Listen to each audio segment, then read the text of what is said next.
Mocking the Draft. What's going on? It's your boy 3K, aka Joe McAtee, with the accompanying video for the story you're obviously getting into right now. It's the big board series that I'm trying to kick off. I'm going to start with the quarterbacks. It's easiest. We know that's how the draft's going to start off. It's a wonderful, wonderful segue. It's just so comfortable. It's like an old Snuggie. No, it's not.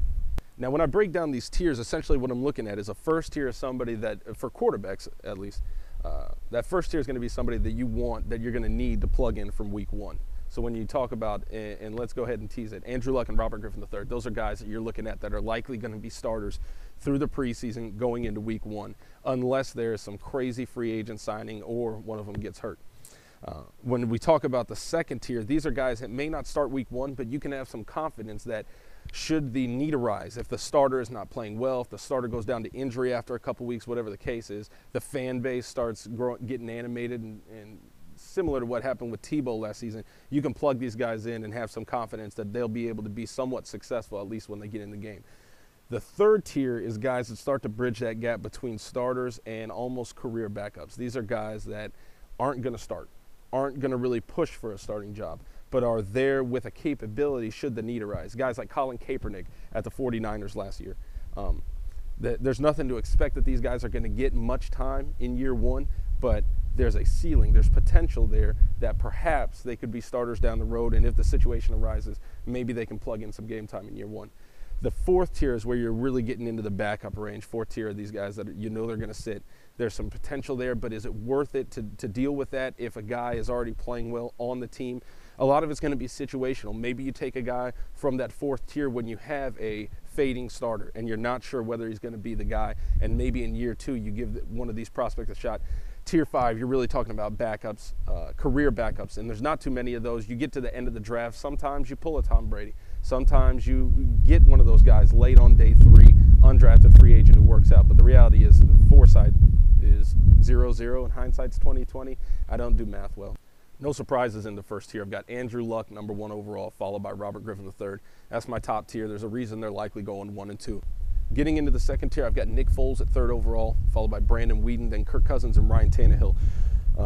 Tannehill may have the highest ceiling, but in terms of what I've seen from him, he isn't as consistent. He hasn't shown that consistency. To be fair, a lot of that is wide receiver play. Jeff Fuller just didn't really maximize his potential, given what he did in 2010. But I just don't feel comfortable putting him up above those other 3, given what I've seen on tape, and my man love for Foles has been well documented. This is a suitable for work video, by the way, in case you're wondering where we're going with this.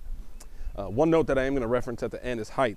You'll notice that everybody in my second tier is somewhere between 6'3" and 6'5". I'm not trying to overplay the height issue, but it's not a coincidence that those guys are those height. And when we get to the 5th tier, I'll talk about that. 3rd tier, I've got Ryan Lindley from San Diego State, followed by Brock Osweiler from Arizona State.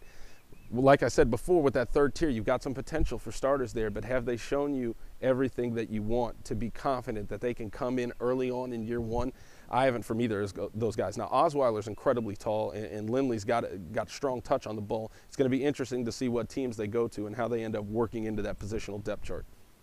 Tier 4, I've got Russell Wilson at 9 overall now. He measured in at under 6 feet, but what we saw at North Carolina State and Wisconsin is somebody who can manage an offense. He can manage an offense. He doesn't have the strongest arm. He doesn't have the best accuracy. He's not the fastest quarterback, but he's got enough of those capabilities that you can be confident taking him maybe early day 3, getting into that 4th round, that there's an opportunity there to have an experienced college prospect who can come in and be a capable quarterback if the need arises. Now, you don't necessarily want that need to arise, but there's a reason he's a day 3 guy.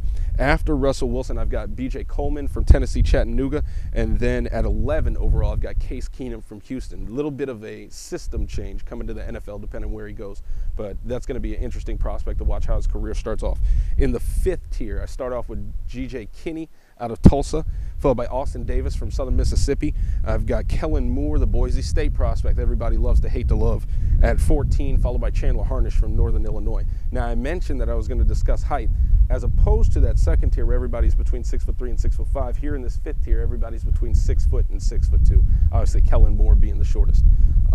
So that does it for the big board. We can discuss it in the comments. Stick with us. The Mocking the Draft YouTube channel is now on. SBN, MTD, subscribe. Stick with us at Mocking the Draft, best draft coverage on on the inner tubes. 3K, holla.